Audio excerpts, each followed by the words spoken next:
बहुत समय पहले की बात है। रामपुर नामक गांव में काजल अपनी सौतेली माँ कावेरी और सौतेली बहन नैना के साथ रहा करती थी। कावेरी और नैना दोनों ही बहुत ही ज्यादा दुष्ट और बुरे स्वभाव की थी। वह बेचारी काजल को बिल्कुल भी पसंद नहीं किया करती थी। काजल के पिता शहर में काम किया करते थे और वह जब भी आते थे तो कावेरी और नैना उनके सामने काजल से बहुत प्यार करती थी और जैसे ही वह शहर चले जाते तभी वह अपने असली रूप में आ जाती और बेचारी काजल की बहुत ज्यादा पिटाई भी क्या करती थी। घर का सारा काम उसी से ही कराती और पहनने के लिए भी फटे पुराने कपड़े देती और खाने के लिए 2 दिन में सिर्फ एक ही बार देती थी। और अगर काम करने में कुछ गलती हो जाती, कुछ टूट फूट जाता तो उसकी बहुत ज्यादा पिटाई भी क्या करती थी।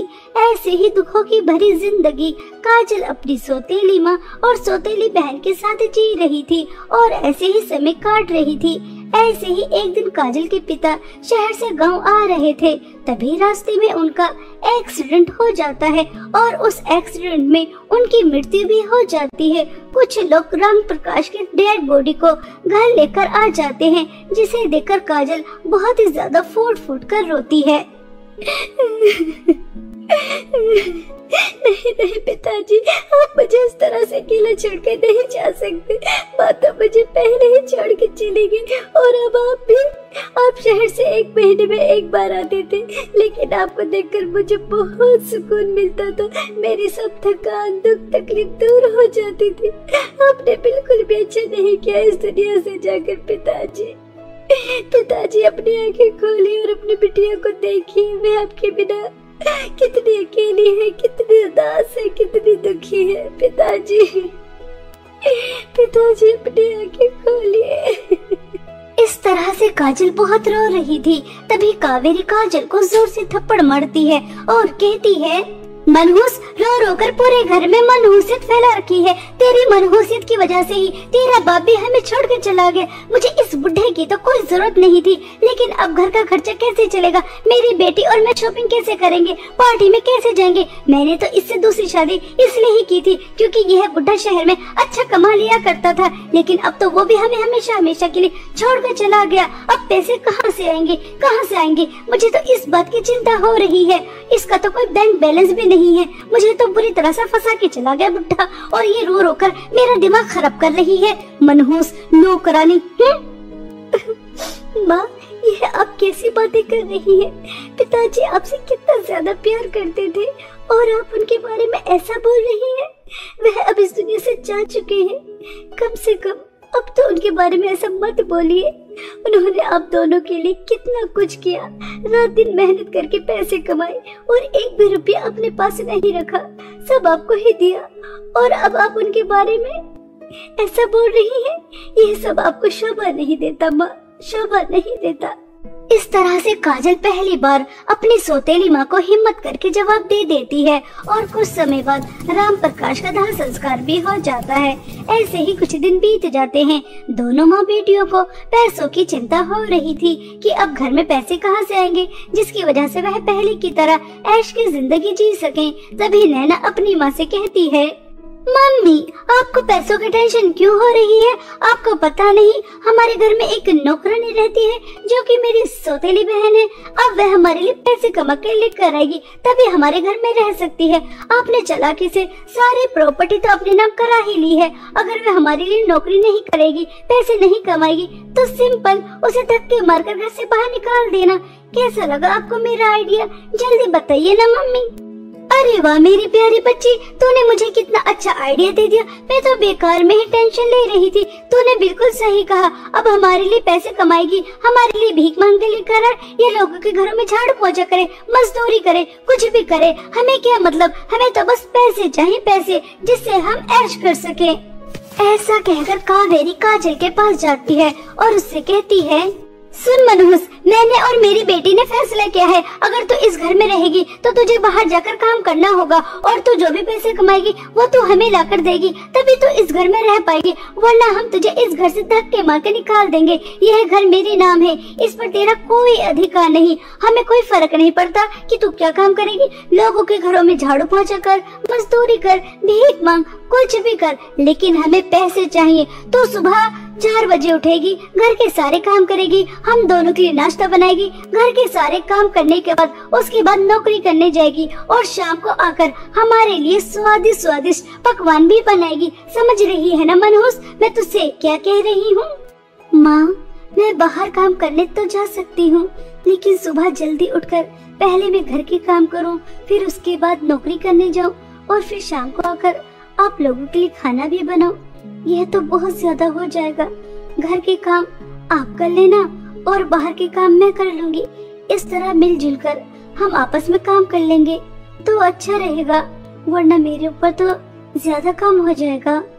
काजल के मुंह से यह बातें सुनकर कावेरी को बहुत ही ज्यादा गुस्सा आ जाता है और वह बेचारी की बहुत ज्यादा पिटाई करती है और उसे कहती है, अच्छा तो मनहूस तेरे इतने पढ़ निकल कर आ गए कि अब तो मुझसे और मेरी बेटी से काम करने के लिए कहेगी। आज तो तूने यह गुस्ताखी कर ली है। अगर आज की बात तूने मुझसे या मेरी बेटी से कोई भी काम करने के लिए कहा तो मैं तुझे जान से भी मार सकती हूँ। मुझे आज के बाद इतना ज्यादा गुस्सा दिलाने की कोशिश मत करना, वरना तेरे लिए खतरा हो जाएगा। हम दोनों सिर्फ माँ बेटी आराम करने के लिए हैं, शॉपिंग करने के लिए, पार्टी करने के लिए हैं, और तू नौकरानी सिर्फ काम करने के लिए, पैसे कमाने के लिए है और कुछ नहीं। हम पैसे उड़ाएंगे और तू पैसे कमाएगी, समझ रही है ना? या फिर दिखाऊं तुझे अपना असली रूप मनहूस। बेचारी काजल चुपचाप अपनी सौतेली माँ की बात मान जाती है, क्योंकि उसे अच्छी तरह से पता था अगर वह अपनी सौतेली माँ की बात नहीं मानेगी तो वह धक्के मारकर उसे घर से बाहर निकाल देंगी। काजल को सर छुपाने के लिए छत की जरूरत थी, इसलिए काजल अपनी सौतेली माँ की हर बात मानने के लिए तैयार हो जाती है। अब काजल सुबह जल्दी 4 बजे उठती, पहले घर का सारा काम करती और उसके बाद दूसरे घरों में जाती झाड़ू पोंछा करने के लिए। एक घर से दूसरे घर, दूसरे घर से तीसरे घर और तीसरे घर से चौथे घर, इसी तरह शाम तक लोगों के घरों में काम करती रहती और शाम को हारी थकी आती और उसके बाद दोनों माँ बेटियों के लिए स्वादिष्ट स्वादिष्ट पकवान बनाती और दोनों माँ बेटी के खाने का इंतजार करती और उनके आगे का जो बचा कुचा होता उसे खुद खाती। इसी तरह रोज होने लगा था। एक दिन काजल काम करके शाम को घर वापस आ रही थी, तभी उसे मॉल में सेल लगी नजर आती है और वह अपने लिए कुछ शॉपिंग कर लेती है। जब वह शॉपिंग करके घर वापस आती है तो दोनों माँ बेटी उसके हाथ में शॉपिंग बैग देखकर आग बबूला हो जाती है और नैना वह शॉपिंग बैग छीनकर उसको जोर से थप्पड़ मारकर कहती है, क्यों रे महारानी, तेरी इतनी हिम्मत हो गई कि तू अपने लिए इतनी सारी शॉपिंग अकेले कर आई, 4 पैसे कमाने लगी तो तू अपनी औकात भूल गई। तुझे पता नहीं तो इस घर की नौकरानी है, तो अपने लिए कुछ भी नहीं खरीद सकती, खाने से लेकर पहनने तक हम तुझे देंगे। तेरी हिम्मत कैसे हुई यह सब लेकर आने की? चल यहाँ से दफा हो, यह सब कुछ अब मेरा है। तुझे मैंने अभी कुछ दिन पहले ही अपने पुराने कपड़े दिए थे, पुराना पर्स दिया था, उसी से अपना गुजारा कर। देखो तो कितनी शॉपिंग करके लेकर आई है मनहूस नौकरानी, चल हट यहाँ से। इस तरह से दोनों माँ बेटी हंसने लगती है और काजल के सभी शॉपिंग बैग अपने पास रख लेती हैं और उसे कुछ भी नहीं देती। यह सब देखकर काजल को बहुत दुख होता है और वह अपने माता पिता को याद कर कर बहुत रोती है। माँ, पहले आप मुझे अकेला छोड़ के चले गए, फिर पिताजी भी मुझे अकेला छोड़ के चले गए। आप दोनों को मुझे इतनी जल्दी छोड़ के जाने की क्या जरूरत थी? क्या आप दोनों को मेरे ऊपर जरा भी तरस नहीं आया? क्या आप दोनों के बिना यह मेरी जिंदगी कैसी हो जाएगी? मेरी जिंदगी जिंदगी नहीं लग रही। ऐसा लग रहा है जैसे बस मैं कोई रोबोट हूँ, काम करने के लिए ही बनी हूँ। मेरे अंदर तो इमोशंस है ही नहीं। मेरी सौतेली और सौतेली बहन मेरे ऊपर कितना जुल्म और अत्याचार कर रही है। आपको तो सब दिखाई दे रहा होगा। काश मैं भी आप लोगों के पास आ जाती तो कितना अच्छा रहता। कम से कम ऐसी जिंदगी से तो छुटकारा मिल जाता जैसी मैं जी रही हूँ। अपने लिए एक सूट भी नहीं खरीद सकते, एक पर्स भी नहीं खरीद सकते। देखिए, थोड़ी सी शॉपिंग की वो भी मुझसे छीन ले। ऐसा सोचकर काजल बहुत ज्यादा रोती है और वह दोबारा से अगले दिन जल्दी उठती है, घर का सारा काम करती है और लोगों के घरों में झाड़ू पोछा करने के लिए निकल जाती है। काजल काम करने के लिए जा रही थी, तभी उसे रास्ते में एक बूढ़ी औरत मिलती है। बहुत सारा सामान लेकर जा रही थी, लेकिन उनसे चला नहीं जा रहा था। तभी काजल उनकी मदद करती है, उन्हें उनके घर तक छोड़कर आती है। तभी वह बूढ़ी औरत काजल से कहती है, बेटा तुम कितनी अच्छी हो, मैं कितनी दूर से आ रही थी, मुझे इतने सारे लोग भाग मिले, लेकिन किसी ने मुझे देखकर मेरी मदद करने के लिए नहीं कहा, और जैसे ही तुमने मुझे देखा तुरंत तुमने मेरी मदद की। खुश रहो बेटा, खुश रहो। काजल तुरंत उस बूढ़ी औरत की मदद करके अपने काम पर जाने के लिए जल्दी जल्दी जा रही थी। तभी उसे कहीं से आवाज आती है, अरे यहाँ कोई आसपास है क्या? कोई मुझे पानी पिला सकता है? मैं बहुत प्यासा हूँ, मुझे बहुत तेज प्यास लगी है। काजल वह आवाज सुनकर थोड़ी दूर चलती है तो एक हिरण प्यास के मारे करहा रहा था। काजल तुरंत नदी से पानी लेकर आती है और उस हिरण को पिलाती है। वह हिरण पेट भरकर पानी पी लेता है और फिर काजल से कहता है, काजल तुम कितनी अच्छी हो, तुम्हें काम पर जाने के लिए देरी हो रही थी, फिर भी तुमने मेरी आवाज सुनी, मुझे पानी पिलाया। पहले तुमने उस बूढ़ी औरत की मदद की, फिर मेरी मदद की। यह जानते हुए भी अगर आज तुम काम पर नहीं गई तो तुम्हारी सौतेली माँ और सौतेली बहन तुम्हारी कितनी ज्यादा पिटाई करेंगी। तुम्हारा दिल बहुत बड़ा है, कम ही लोग होते हैं जो अपने से पहले दूसरों के बारे में सोचते हैं, इसलिए मैं तुम्हारी मदद करना चाहता हूँ। यहाँ से कुछ दूर चलने के बाद तुम्हें जादुई सोने और चांदी की पर्स की नदी मिलेंगी, तुम वहाँ पर जाओ, वहाँ तुम्हारी सब दुख परेशानी दूर हो जाएंगी और ऐसे ही हमेशा दूसरों की मदद करती रहना। हिरण की बातें सुनकर काजल खुश हो जाती है और वह हिरण की बताई हुई जगह पर जाने के लिए निकल जाती है। तभी काजल को जादुई सोने और चांदी के पर्स की नदी मिल जाती है, जहां एक तरफ सोने के पर्स बह रहे थे और दूसरी तरफ चांदी के पर्स बह रहे थे। तभी जादुई सोने के पर्स से आवाज आती है, अगर तुम मेरे जादुई सोने के पर्स के अंदर हाथ डालोगी तो तुम्हें बहुत सारे सोने के सिक्के, हीरे जवाहरात मिलेंगे, लेकिन उससे पहले तुम्हें मेरे लिए एक काम करना होगा। मेरी शक्तियाँ दिन पर दिन कम होती जा रही हैं, इसलिए मेरे जादू सोने के पर्स की नदी को 10 बच्चों की बलि चाहिए। क्या तुम 10 बच्चों की बलि चढ़ाने के लिए तैयार हो? तभी तुम्हें यह जादू सोने का पर्स मिलेगा और तुम इस दुनिया पर राज करोगी। तुमसे ज्यादा अमीर कोई और हो ही नहीं सकता। काजल, मेरी भी शक्तियाँ दिन पर दिन कम होती जा रही है, लेकिन मैं तुमसे 10 बच्चों की बलि नहीं मांगूंगा। बस तुम 1 महीने तक लगातार 100 बूढ़ी औरतों की मदद करना, उनकी सेवा करना और दोबारा से मेरे जादुई चांदी के पर्स की नदी में डुबकी लगाना, तो मेरी शक्तियाँ वापस आ सकती हैं। लेकिन उसके बदले तुम्हें कुछ नहीं मिल सकता, बस मैं जीवित रह सकता हूँ और मेरे पास तुम्हें देने के लिए कुछ नहीं है। अगर तुम ऐसा नहीं करोगी तो कुछ दिन बाद मैं खत्म हो जाऊंगा। अब तुम्हारे हाथ में है कि तुम मेरी मदद करना चाहती हो या फिर धन दौलत प्राप्त करने के लिए 10 बच्चों की बलि चढ़ाने के लिए तैयार हो। जादू चांदी के पर्स की नदी, मैंने सोच लिया है मुझे क्या करना है। मैं धन दौलत का लालच नहीं करूंगी। अगर मेरी वजह से किसी का भला हो जाता है तो इससे अच्छी बात क्या ही होगी। हमेशा मेरी माँ समझाती थी कि दूसरों की मदद करना चाहिए, धन दौलत का कभी लालच नहीं करना चाहिए।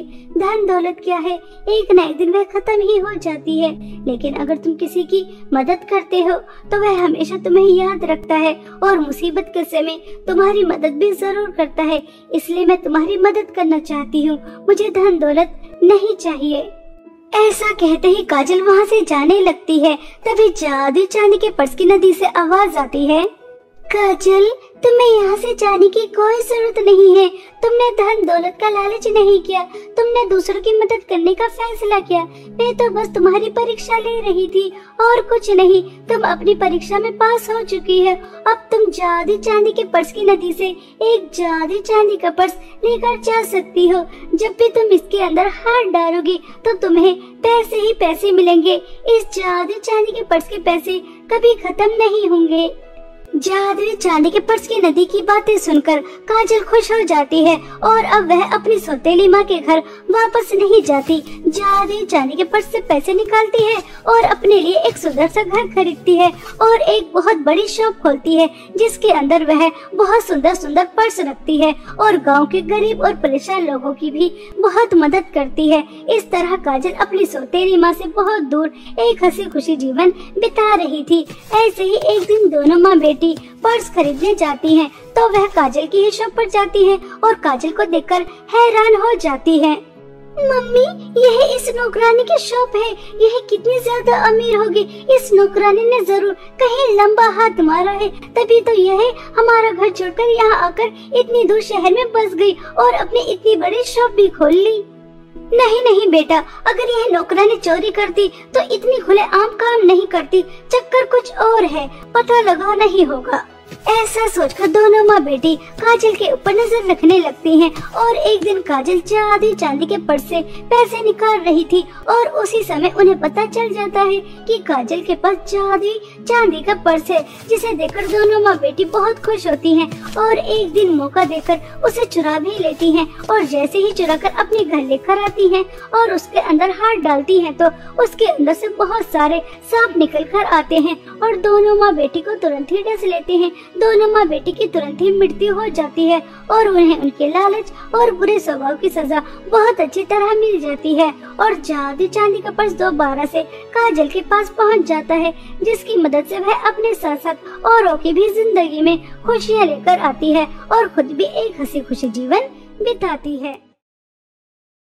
रौनकपुर गांव में गंगा अपनी जुड़वा बेटियां रानी और मुस्कान के साथ रहती थी। रानी और मुस्कान बहुत छोटी थी, तभी उसके पिता का देहांत हो गया था। उसके बाद गंगा ने ही बहुत ही मेहनत से दिन रात दूसरों के घरों में काम करके किसी तरह अपनी दोनों बेटियों का पालन पोषण किया था। धीरे धीरे उसकी दोनों बेटियां बड़ी हो गई। वो जब अपनी माँ को इतना मेहनत करते हुए देखती तो उन्हें बहुत ही बुरा लगता था। रानी, मुस्कान, कहाँ हो तुम दोनों? जल्दी से नाश्ता कर लो, स्कूल के लिए देर हो जाएगी बेटा। आई माँ, जल्दी से तुम दोनों नाश्ता कर लो। मैं सेठ के घर जा रही हूँ, रात को देर से घर आऊंगी। आज सेठ की बेटी का जन्मदिन है तो मुझे बहुत सारे काम है। माँ, हमारा जन्मदिन कब आता है? माँ, आपने तो कभी हम दोनों का जन्मदिन नहीं मनाया। मुस्कान, जन्मदिन सिर्फ बड़े लोगों के लिए होता है, तुम्हें दिखाई नहीं देता? माँ कितनी मुश्किल से घर की जरूरतों को पूरा करती है ना माँ? मेरी बेटी से ये किसने कहा कि जन्मदिन सिर्फ बड़े लोग ही मनाते हैं? अरे, मेरी दोनों राजकुमारियाँ क्या किसी से कम है? वो तो मुझे समय नहीं मिलता, इसलिए मैंने कभी तुम दोनों का जन्मदिन नहीं मनाया। इस बार देखना, मैं कितने धूमधाम से तुम दोनों का जन्मदिन मनाऊंगी। क्या सच में माँ? और आप हमारे लिए वो बड़ा सा केक भी लेकर आओगे? हाँ बेटी, मैं केक भी लेकर आऊंगी। अच्छा, अब मुझे देर हो रही है, मैं निकल रही हूँ। स्कूल में अच्छे से पढ़ाई करना और शाम को दोनों बहन घर में ही रहना। ठीक है माँ। गंगा अपनी बेटियों से बहुत प्यार करती थी, इसलिए वो उनकी हर ख्वाहिश को पूरी करने की पूरी कोशिश किया करती थी। एक दिन सुबह सुबह गंगा अपनी बेटियों से कहती है, मेरी दोनों बेटियों को जन्मदिन की खूब सारी बधाइयाँ। भगवान तुम दोनों को लंबी उम्र दे। माँ, आज हम दोनों का जन्मदिन है। हाँ बेटी। माँ, आपको याद था आज हमारा जन्मदिन है? भला मैं कैसे भूल सकती हूँ? माँ कभी अपने बच्चों की खुशियाँ भूलती है क्या? अब चलो, दोनों अच्छे से नहा धोकर तैयार हो जाओ। मैं शहर जा रही हूँ तुम दोनों के लिए केक लेने, फिर साथ मिलकर धूमधाम से जन्मदिन मनाएंगे। माँ की बात को सुनकर खुशी और मुस्कान बहुत ही ज्यादा खुश हुई। गंगा अपनी बेटी के लिए केक लेने शहर की ओर जाने लगती है। उसके गांव से शहर के बीच एक घना जंगल पड़ता था। गंगा शहर से केक लेकर जब वापस लौट रही थी तभी उसे बहुत तेज प्यास लगती है और वो पानी पीने के लिए नदी के किनारे जाती है। गंगा वहीं पास ही केक रखकर नदी से पानी पी रही थी। तभी उसे एक जहरीला सांप काट लेता है और वो दर्द से छटपटाने लगती है। गंगा की आवाज सुनकर वहीं से गुजर रही मोना जादूगरनी को उस पर दया आ जाती है और वो उसके पास जाती है। अरे, आपको तो किसी जहरीले सांप ने काटा है, मैं अभी इस पर जड़ी बूटी लगा देती हूँ। उसका कोई फायदा नहीं है जादूगरनी जी, मेरा अंतिम समय आ गया है। मुझे तो बस अपनी दोनों बेटियों की चिंता हो रही है। जादूगरनी जी, आप मेरी एक मदद कर दीजिएगा। कहो, क्या मदद चाहिए? आप मुझसे वादा कीजिए कि आप मेरे मरने के बाद मेरी दोनों बेटियों का ख्याल रखेंगी। प्लीज वादा कीजिए। ठीक है, मैं आपसे वादा करती हूँ, मैं आपकी दोनों बेटियों का ख्याल रखूंगी। आप चिंता मत करो, आपको कुछ भी नहीं होगा। आज मेरी बेटी का जन्मदिन है, आप मेरी तरफ से ये केक उसे दे दीजिएगा। जन्मदिन की बहुत बहुत बधाई हो मेरी बेटियाँ, हमेशा खुश रहना। इतना बोलकर गंगा ने सदा के लिए अपनी आंखें बंद कर ली। यह सब देखकर मोना जादूगरनी को बहुत ही दुख हुआ और वह केक लेकर खुशी और मुस्कान के घर पहुंच गई। जादूगरनी को देखकर दोनों बहनें चौंक गईं। आप कौन है और मेरी माँ कहाँ है? आप कुछ बोल क्यों नहीं रही हो? बताइए ना, मेरी माँ कहाँ है? मैं मोना जादूगरनी हूँ। मुझे तुम्हारी माँ तुम दोनों की सहायता के लिए यहाँ भेजी है। तुम दोनों बहुत ही खुशकिस्मत हो, तुम्हें गंगा जैसी माँ मिली। लेकिन अफसोस, वो अब इस दुनिया में नहीं रही। और फिर जादूगरनी ने जंगल में जो हुआ वह सब उसे बताया। यह सुनकर दोनों बहनें रोने लगी। अब तो हम अनाथ हो गए, अब हम माँ के बिना कैसे रहेंगे? माँ के सिवा हमारा इस दुनिया में कोई नहीं है। माँ ऐसे हमें छोड़कर क्यों चली गई? माँ, जीवन और मृत्यु पर किसी का जोर नहीं है बेटी, ये तो विधि का विधान है। जिसने जन्म लिया है उसे एक दिन जाना ही होगा। अब चलो अपने आंसू पोंछो। अपनी बेटियों की आंखों में इस तरह आंसू देखकर तुम्हारी माँ भी ऊपर भगवान के पास रोएगी, इसलिए चुप हो जाओ। ये देखो तुम्हारी माँ ने तुम्हारे लिए क्या भेजा है। टन टन केक। मुझे ये केक नहीं चाहिए, इसी की वजह से माँ हमें छोड़कर चली गई। हाँ, अगर माँ ये केक लेने शहर नहीं जाती तो उनके साथ ये नहीं होता। मैं ये केक नहीं खाऊंगी। अच्छा बाबा, ठीक है, मत खाओ, लेकिन इस केक को अपनी माँ की आखिरी निशानी समझकर इसे घर के पास तो रख ही सकती हो। केक का घर? मैं कुछ समझे नहीं, अभी समझाती हूँ। Ten ten. इतना बोलते ही जादूगर ने उस केक को एक विशाल केक के घर में बदल देती है। ये देखो बच्चियों, ये जादुई केक का घर है और अब से ये जादुई केक का घर तुम्हारा है। अब से तुम जो भी इस केक के घर से मांगोगी तुम्हें वो सब मिल जाएगा। अब से तुम्हें कभी किसी चीज की कोई कमी नहीं होगी। अब तुम दोनों बहन अपना ध्यान रखना। अब मैं चलती हूँ और हाँ, जब कभी भी तुम्हें मेरी मदद की जरूरत हो मुझे याद कर लेना, मैं आ जाऊंगी। इतना बोलकर मोना जादूगरनी वहाँ से चली गई। उस दिन से खुशी और मुस्कान को जब भी किसी चीज की जरूरत होती जादुई केक घर से मांग लेती। अब उसकी जिंदगी में किसी भी चीज की कोई कमी नहीं रही। वे दोनों बहन बहुत ही खुशी से अपना जीवन बिता रही थी। तभी एक दिन खुशी ने मुस्कान से कहा, मुस्कान, अब तो हमारे पास किसी भी चीज की कोई कमी नहीं है। मैं सोच रही थी हमारे जैसे गांव में और भी कितने लोग हैं जो बहुत गरीब हैं, जिन्हें मदद की सख्त जरूरत है। मैं सोच रही थी क्यों ना इस गांव वालों को भी इस जादुई केक के घर के बारे में बताया जाए ताकि वो भी इस केक के घर से अपनी जरूरतों को पूरा कर सके। अरे वाह खुशी, इससे अच्छी बात भला और क्या हो सकती है। मैं अभी सबको जादुई केक घर के बारे में बता कर आती हूँ ताकि उनकी परेशानी भी खत्म हो सके। ये सोचकर दोनों बहनों ने उस जादुई केक के घर के बारे में सभी गाँव वालों को बता दिया। उस दिन से सभी गाँव वाले जादुई केक घर के पास जाकर अपनी समस्या बताने लगे और जादुई केक घर भी उन गाँव वालों की मदद करने लगा। धीरे धीरे सभी गाँव वाले जादुई केक घर की तारीफ करने लगे। इस तरह से जादुई केक घर के अंदर बहुत ही ज्यादा घमंड आ गया।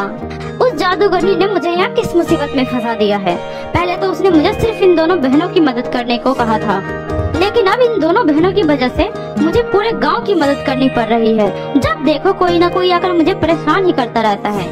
मुझे कुछ ऐसा करना होगा जिससे गांव वाले मेरे पास आने की हिम्मत नहीं कर सके।